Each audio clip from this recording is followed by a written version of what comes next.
warahmatullahi wabarakatuh.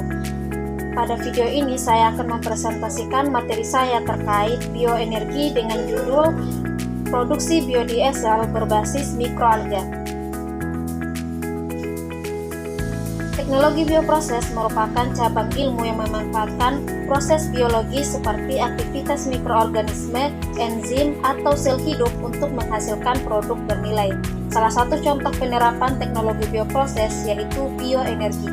Bioenergi melibatkan pemanfaatan sumber biologis atau biomasa seperti tumbuhan, limbah pertanian, kotoran hewan, mikroalga, dan bahan organik lainnya.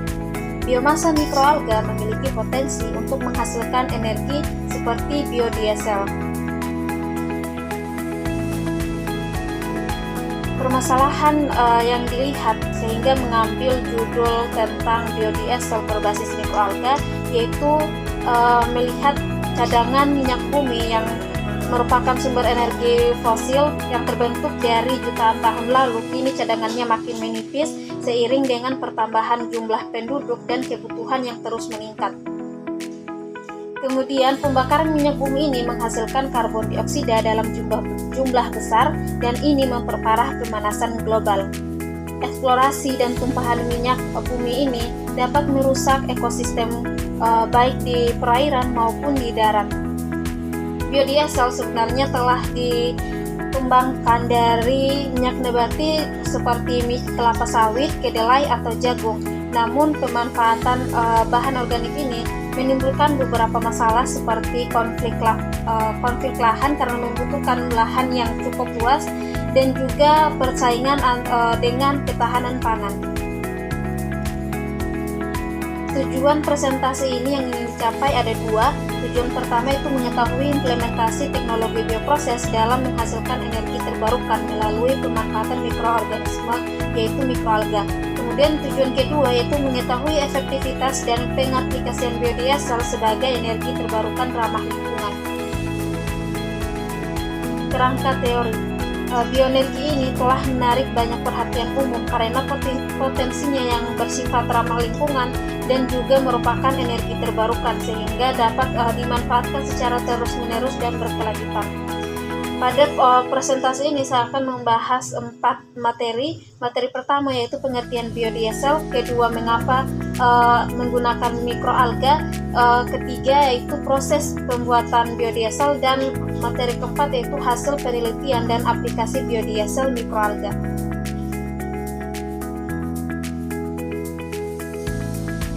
Selanjutnya itu pengertian biodiesel. Biodiesel merupakan bioenergi bersih terbarukan karena dapat dihasilkan dari minyak berbasis biologis seperti minyak nabati. Biodiesel ini memiliki beberapa keunggulan yaitu bisa diurai oleh lingkungan sehingga menjadi salah satu alternatif bahan bakar diesel beramah lingkungan. Tidak mengandung bahan kimia beracun seperti sulfur yang dapat mencemari lingkungan. Biodiesel juga dapat digunakan sebagai pengganti minyak atau pelumas pada mesin atau motor. Mengapa menggunakan mikroalga dibandingkan dengan bahan organik lain? Seperti yang dibahas di awal tadi, kalau menggunakan minyak nabati seperti kelapa sawit, kedelai, atau minyak jagung, itu bisa menimbulkan beberapa konflik sehingga diperlukan inovasi dari mikroalga untuk menghasilkan biodiesel. Keunggulan mikroalga ini yaitu pertama, memiliki produktivitas dan laju pertumbuhan yang sangat tinggi. Kemudian kedua, mikroalga juga mengandung lipid yang tinggi dan bervariasi. Dan ketiga itu mikroalga ini tidak perlu bersaing dengan lahan pertanian pangan karena dia dalam budidayanya itu cukup menggunakan photobioreactor yang mana ini menghemat lahan atau menghemat tempat. Kemudian yang keempat adalah bersifat ramah lingkungan dan efisien dalam penyerapan karbon, sehingga mikroalga ini sangat memiliki potensi untuk diteliti atau dikembangkan agar bisa memproduksi biodiesel.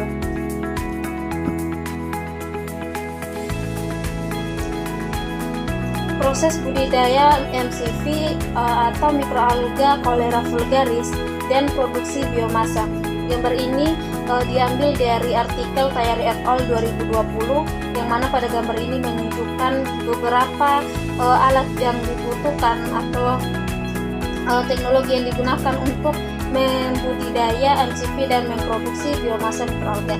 Pertama ada fitobioreaktor yang berbentuk tubular, kemudian ada lampu di bagian bawah tabung ini untuk sebagai sumber cahaya dalam proses fotosintesis mikroalga, kemudian ada sensor temperatur, kemudian ada pH sensor, dan tentunya ada mikroalga yang kemudian ada tempat penyimpanan nutrisi untuk pertumbuhan mikroalga. Kemudian juga ada katup yang memasukkan karbon dioksida, menyerap karbon dioksida dari lingkungan ke dalam fotobioreaktor, dan kemudian ada juga tempat keluarnya oksigen sebagai proses fotosintesis dari mikroalga ini. Komputer yang ada pada gambar ini berfungsi untuk memonitoring kondisi dari fotobioreaktor yang meliputi pH, temperatur, cahaya, dan nutrisi yang dibutuhkan oleh mikroalga. Kemudian proses selanjutnya, jika mikroalga sudah siap dipanen, maka akan melalui proses sentrifuge. Sentrifuge ini akan memisahkan antara pelarut dan juga zat terlarut, yaitu mikroalga. Selanjutnya adalah proses pemanasan mikroalga untuk menghasilkan biomasa mikroalga. Selanjutnya itu biomasa mikroalga ini kemudian akan diekstrak kandungan milipidnya dengan menggunakan teknologi heksan dan penambahan larutan alkohol seperti etanol. Kemudian setelah diekstraksi, minyak ini akan dilanjutkan ke rotary evaporator dengan tujuan untuk menguapkan pelarut yang digunakan sehingga menyisakan minyak mikroalga. Selanjutnya minyak ini akan melalui proses transesterifikasi. Di proses transesterifikasi ini akan terjadi reaksi antara katalis KOH, kemudian metanol, dan juga minyak. Dan dari proses ini akan menghasilkan dua lapisan, yaitu lapisan paling bawah adalah gliserin dan lapisan atas adalah minyak biodiesel.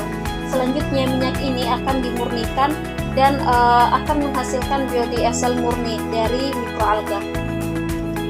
Hasil penelitian menunjukkan bahwa kandungan utama dari biodiesel mikroalga yaitu linoleic acid sebesar 31,6% dan oleic acid sebanyak 21,8%. Kemudian zeta number pada biodiesel yang dihasilkan itu cukup tinggi, yaitu 51,4. Kemudian viskositasnya 3,7 mm² per detik dan nilai kalor sebesar 38,7 megajoule per kilogram. Untuk emisi yang dihasilkan dari biodiesel mikroalga yaitu untuk karbon monoksida dari 100% turun hingga 44,2% pada biodiesel mikroalga konsentrasi 20%. Kemudian hidrokarbon yang dihasilkan juga turun hingga 51,1% dan juga karbon dioksida dari 100% juga turun hingga 27,8%. Emisi yang dihasilkan biodiesel untuk nitrogen oksida meningkat, yaitu sekitar 5,1% untuk biodiesel konsentrasi 20.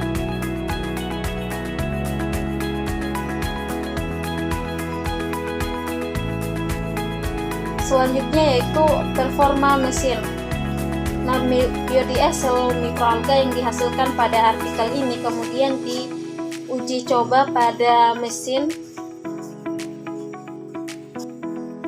yang mana hasil menunjukkan bahwa daya dan torsi dari percobaan ini sedikit menurun, yang mana mikroalga Cholera vulgaris dengan konsentrasi 20 ini menghasilkan 79% dari daya diesel. Kemudian BSFC meningkat hingga 15,2% karena nilai kalor biodiesel lebih rendah. Dan yang terakhir adalah suhu gas buang pada penggunaan biodiesel ini menurun karena kandungan oksigen yang tinggi pada biodiesel sehingga menunjukkan pembakaran yang lebih besar, yang lebih bersih. Selanjutnya kesimpulan ini diambil dari tujuan yang ingin dicapai. Yang pertama itu ternyata teknologi bioproses ini memiliki peran penting dalam menghasilkan biodiesel, khususnya berbasis mikroalga. Bioproses ini meliputi proses kultivasi mikroalga pada fotobioreaktor dengan proses fermentasi, kemudian proses pemanenan, ekstraksi lipid, dan proses verifikasi. Kemudian kedua, biodiesel dengan konsentrasi MCV20 pada artikel ini telah sesuai dengan standar ASTM dan dapat digunakan sebagai bahan bakar alternatif di mesin diesel dengan sedikit penyesuaian. Biodiesel yang dihasilkan ini memiliki kandungan oksigen tinggi sehingga energi yang dihasilkan lebih bersih.